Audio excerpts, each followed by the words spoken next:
We're going to do a little bit different for this session. We're going to have another panel session, and we just want to make it a little bit fun, a bit lively. So what we're going to do with our three panelists, you'll meet them in just a second, is a bunch of questions for them to answer. Some on serious topics, some kind of, like, what was that about? So, and rapid fire. We want these guys to get through as many questions as they possibly can. So I know you're going to love the session. To moderate it and to take us through it, Murray Bell, I should say, founder of Creative Platform, works in the experiential space, works with a lot of stakeholders in this area. Again, I'll stop talking so that Murray can start talking, but you're going to really love the next 30 minutes. We're going to time, you've got a certain amount of time to get through all these questions, so I wonder how many we're going to get through. Murray, over to you. Big round of applause, cheers, wolf whistles, whatever. Thank you. Hi, everyone. I'm Murray Bell. Thanks very much for coming. It's awesome to be in the presence of so many smarties. So I run a company called Semi-Permanent, which I founded 17 years ago. And it is a creative platform, a design platform. And we host live events like our sort of yearly Semi-Permanent Sydney event, which happens at Carriageworks. And we have about 10,000 people that come to that. And we kind of explore and unpack design and creative culture and all these things. And we invite people from around the world to come and give their sort of perspectives and basically the best in class in every category. So Oliver Stone, Francis Ford Coppola, Banksy. I spent a week with Banksy. Radiohead, Bjarke Ingels on the architectural side. And so we bring these people to town and they get on stage and they present and we host workshops and exhibitions and whatnot. And in addition to that, we create a lot of content, lives in digitally, and then more and more we're starting to work on sort of these big grand scale projects. One of the ones I was just talking about before is where it looks like we're going to be designing an entire town in the Northern Territory. So sort of using this sort of idea of sort of collaboration and sort of mixing skills and talents and whatnot. So we're working with Western Sydney. We have been for about a year and we will be into the future. And so it's great to sort of be talking to you guys, and then we also work with all the students and some amazing talent there. So I wanted to pull together a little bit of a session here, and this is something that I haven't done before. We haven't tried before. But I've invited two friends, Tara and James, to come up here and do a little bit of a sort of a live, basically we have a whole bunch of these little words or comments in a bucket, and these guys don't know what they are. And so we're going to pull them out and we're going to try and sort of rapid fire and quickly respond to some of these words. Some are loose, some are fun, some are a little bit more serious. But to start, I introduce Tara. So Tara Mckenty is one of the creative directors at Google. I've known Tara for many years. She's fantastic. She not only has a really great depth of knowledge of technology and how that kind of relates to us as people and the humanizing of that, but she has a lot of sort of deep passion in sort of I guess the equality sort of side of things and diversity and whatnot. So we'll invite Tara up onto the stage. Come up, please. But you can sit wherever you want. You go the middle? Okay. And then we have James Pearce from Melbourne, who works at certainly one of Australia's, if not the best, sort of architectural firm in Australia. Amongst many other fantastic buildings and whatnot, he was the lead on Mona down in Tasmania. He worked on Hotel in Canberra and a lot of other special spaces. James spoke at Semi-Permanent a couple of years back, and he was by far one of the favourites. So it's a pleasure to have him up from Melbourne as well. So please welcome James. Anything to say? I've never spoken at Semi-Permanent. Yes. Yeah. Tara's never been invited yet. So I think we have about 20 minutes left in this session. So the logic was that basically we're just going to go around this hugely heavy bowl and pluck out a word, and whatever it is that we have to respond on that. So it might be something that I'm knowledgeable on, or it might be something I have no fucking idea about. So I think we'll just run around. Sorry, I swore. I don't know if I'm supposed to swear. But I thought it just might be a little bit fun, and hopefully these things, the three of us, and along with a lot of you guys as well, very forward-looking, very invested and excited about the future, and so I think this gives us an opportunity to kind of reflect on those things and sort of spontaneously come out on these things. So I don't want to go first. Maybe Tara can go first. So Play the game where we work don't- out how old you're going to be in 20 years' time, and the oldest person has to go first. Is that? no, you go first. That's just my one millennial okay. crack. So All right. we don't have to do that. All right. I'll go first. Okay, Being go the first. smartass. Oh, okay. Oh, I'm gonna use my first pass. Are you on going to that use one. it fast? Yeah. Okay. All right. So the first one, you're not supposed to pass, but I gave it one pass. Okay. So I should give a little context as well. Obviously, there's a couple of key words that we wanted to sort of explore: this idea of work, transportation, resilience, and what was the last one? Exactly, health. So this one fits exactly with health. So the piece of paper says Elizabeth Holmes, founder and CEO of Theranos. So I'm not sure if you know of that company, but Elizabeth Holmes started this company Theranos a couple of years back, and she touted around that she basically developed this pinprick technology that gave Americans the ability to basically go up, tap your finger, and you could get checked for about 20 different diseases or viruses in one sort of foul swoop, and it only cost about $20. So it reduced the costs associated with having all those tests from about $3,000 down to $20. But since then, it turns out that she is maybe the biggest fraud on the planet. So the technology didn't work.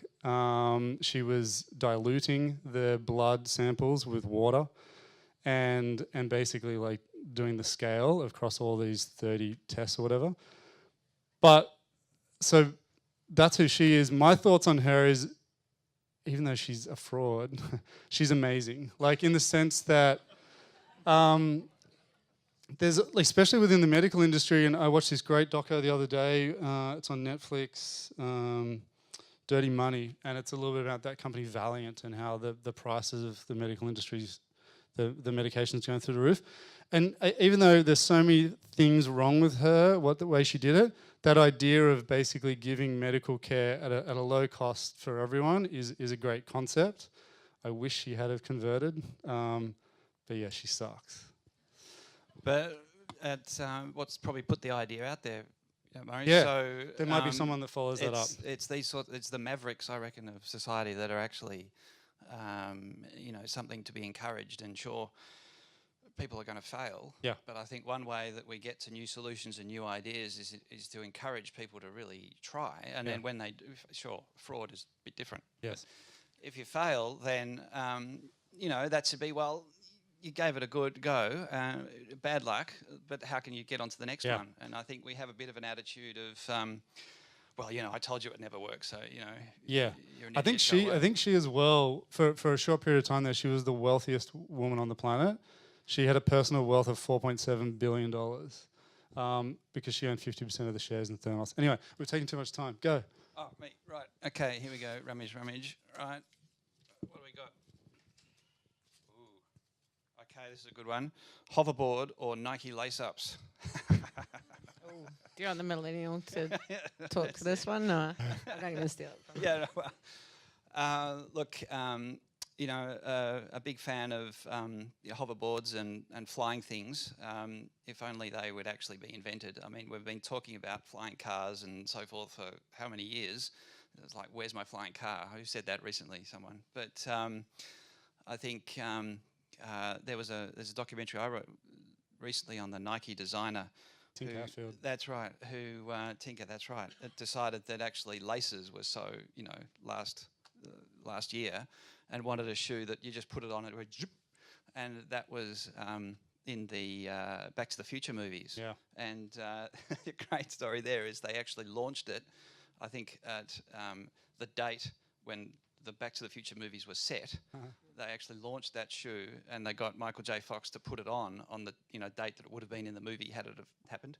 It worked? Anyway, so sometimes the future can catch up with us. So your shoe. I think I'm going to talk to this one because the last example was about democratizing healthcare. Yeah. And the thing I don't like about Tinker and the Nike lace-ups is they haven't democratized these Nike shoes for everyone. So I think they're about 20,000 a pair at the moment. So Yeah. my advice to Tinker would be to democratize those shoes so everyone can.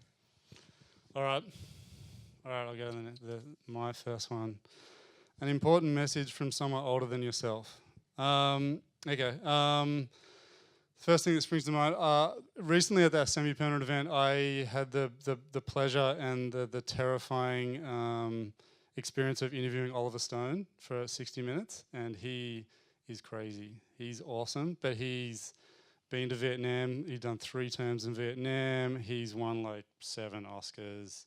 He's had multiple wives. He's taken a lot of drugs.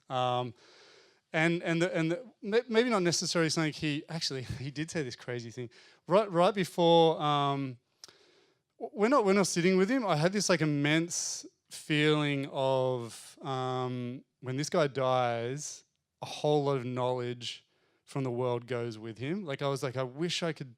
And lucky for him, he has film, and he tells his story about how we just don't learn our lessons with war. We just keep going back to war. We keep going back to war. And so lucky for him, but I had this sort of moment of like, wow, when he goes, how does that get shared? And I think that was an important moment for me to like appreciate older generations and people who have had experience, that you need to share those things. But one crazy thing I remember, I had this like really intimidating experience meeting him, and I was sitting in the little private room meeting and whatnot. And just as we were about to get up on stage, the guy was starting to introduce me, and I was standing here, and he was standing next to me. He turned to me and he looked at me and he's like, Murray, when do we become whole? And I was just like, is that the biggest question I've ever been asked in life? Or is it like really simple? I don't really know. And I was like this sort of like huge, like, and so then he just walked up on stage and he just kind of left me to trail him up there. But I was like, Oliver Stone just asked me the biggest question of my life. So I don't know. I think it's that sort of respect of an appreciation for people sharing. Go, Tara. On that or? No, you got to pull out another one. Sorry. Spike Jones. I haven't. Spike Jones is her or Alex Garland's ex machinima. Have you seen either of them? No, I've seen her actually. I think in 20 years from now, I work at Google. We have Assistant, which is in anyone who has Android devices pocket. We've just launched Pixel Buds, which now is a new headphone from Google, which has Assistant in your ear.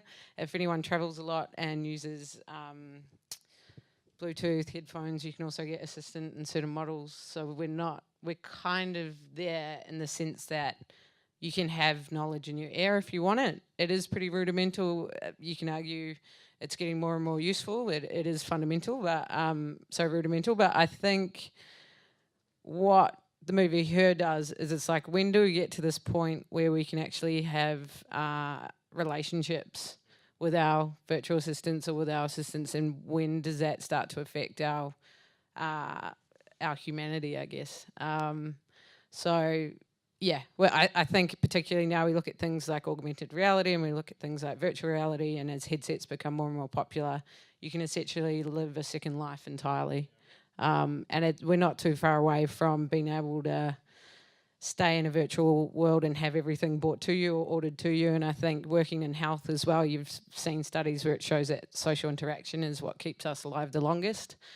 So I think we just need to be careful as we move forward about how much we let technology creep into the social part of our life, and how much. And I think we're actually going to have to make a conscious effort to have human relationships in the future, and it makes me a little bit sad. Does the technology, because a negative view of it would be that the technology isolates us because we can get what we need without interaction. You know, it all comes to us, as you say. But there's also a positive, and I think someone speaking earlier said that, you know, the gaming system, the fact that it can connect these networks of people from around the world, many thousands, and it can actually encourage this, you know, much greater interaction, in fact.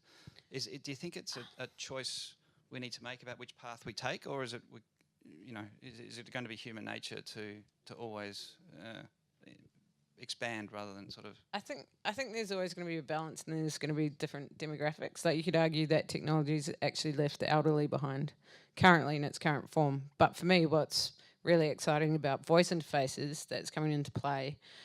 So, for example, with something like Google Home, we've taken the wrong approach with technology and exclusion. So we've taken the elderly and said, you know, go to an iPhone lesson, and that's how you can keep up with us and the rate of change. And I think where the best kind of the sweet spot is we actually take technology that demographic is familiar with and bring it to them. So I love the idea of creating a dial-up telephone that I can give my grandmother that she can call, and it's an assistant that sounds like a peer or older person, Dorothy, and I've in CMS in the back system put in all of my birthdays of myself and my siblings, and Dorothy calls my grandmother. When my grandmother needs something, she can call Dorothy, and she hasn't had to learn anything.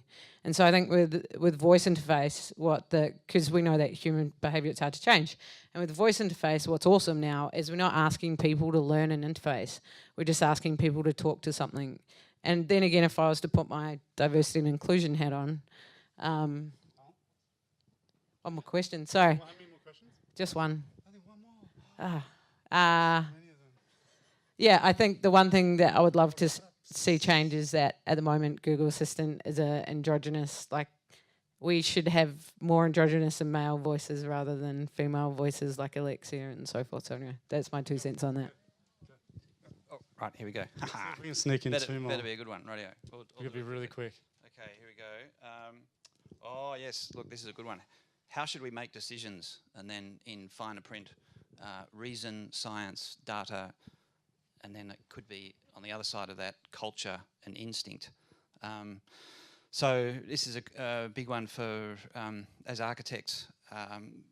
It's a mix between, you know, on the one hand it's science and maths and structure, but on the other hand it's about emotion. It's about how do you create spaces that make people feel a particular way, or how do you respond in a space to how people might be feeling.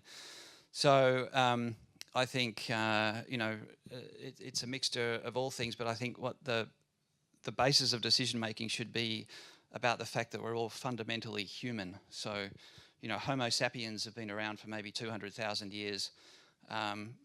We've been farmers only for about 9,000 years, and then, you know, the Enlightenment maybe in the 1600s, 1700s, Industrial Revolution, the 1800s, is like this tiny bit of where we've come from. And where we've come from, that 200,000 years sort of build up to where we are now has been all about in our DNA of how we respond to the physical environment, how we experience things as being rough or smooth or big or tall.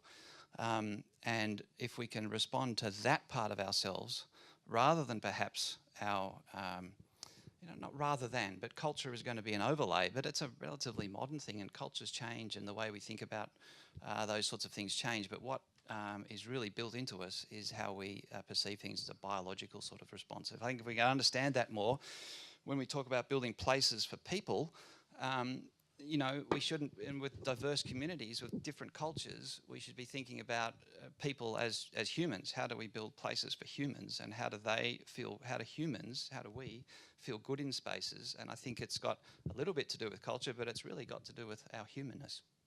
We got time one more? Quick one.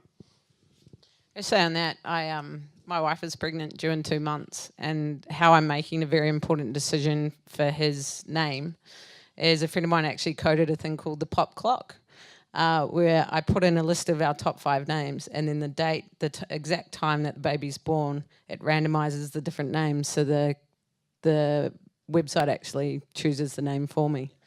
So I think, yes, we can do it your way, but I think we can also, like, you know, random is good too. So. This one says play video 1. I think it's about 40 seconds. Is that okay? Okay, play video 1.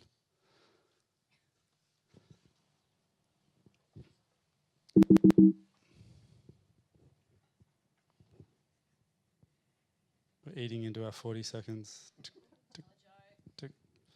I'll pull out another one. Oh, is it playing? It's coming. I put out another one here. It says you could act it out. All right, maybe. I can act it out. This one here, like in the meantime, it says transport in 20 years. Just very quickly, I think the things that are most exciting for me in transport is definitely Elon Musk's Hyperloop. Elon Musk's plans to basically be able to shoot you up into space from here and land in Shanghai within like 22 minutes or whatever. And so not just using the space shuttles to go up into space, but actually using that as a transport system. And I think what's interesting about Elon as well is that he's now the CEO of 3 companies, Tesla, SpaceX, and the Boring Company. And the Boring Company just builds big holes, basically builds tunnels under Los Angeles to solve their traffic problems. But inadvertently now he owns the pipelines for all the tunnels. Or whatever. Are we going to play the video quickly, or we'll Okay, sure. All right. Just on that, Murray, I think that's a good point about looking at the future and how do we develop a future that is good for us. And I think it's about looking at the really, really big things, like, you know, sending us into space, and not just to come back to Earth, but maybe spending us into space. But then it's looking at the really, really small things. And I think there's a lot of stuff in the middle that we could perhaps leave out, really. I think that it's been said before here that local communities know what works best in the local environment, and they can make really good decisions about how particular spaces should be. But then you do need an overarching sort of thing to say, but actually wouldn't it be great to connect, you know, Melbourne, Sydney, and things like that. So, and that can't be done locally. I think we do suffer from the sort of layered approach of things. I think we could make more progress if we just had really big ideas, but very few of them, because big ideas can go wrong very badly. So, but you can have very, very, very many small ideas, which if one of them goes wrong, it doesn't matter. It's a good learning experience, and one of those really small things could turn into the next really big idea. So I think we look at it in those terms, perhaps. All right. Okay, I think we're out of time. But thanks heaps, guys, for all of your time and interest. That was cool. I really feel bad cutting you guys off, but we've got to move on. So would you please thank Murray, James, and of course Tara. What was it called? Pop? It's the pop clock. I'm going to rename. My daughter's birthday's coming up. I'm going to rename her. You can download it on GitHub. So if anyone wants to See, try it for their you children, learn stuff at these kind of there. gigs. Would you please, once again, that was a pretty wussy soft thanks. I think a much bigger round of applause for the guys. Thank you very much.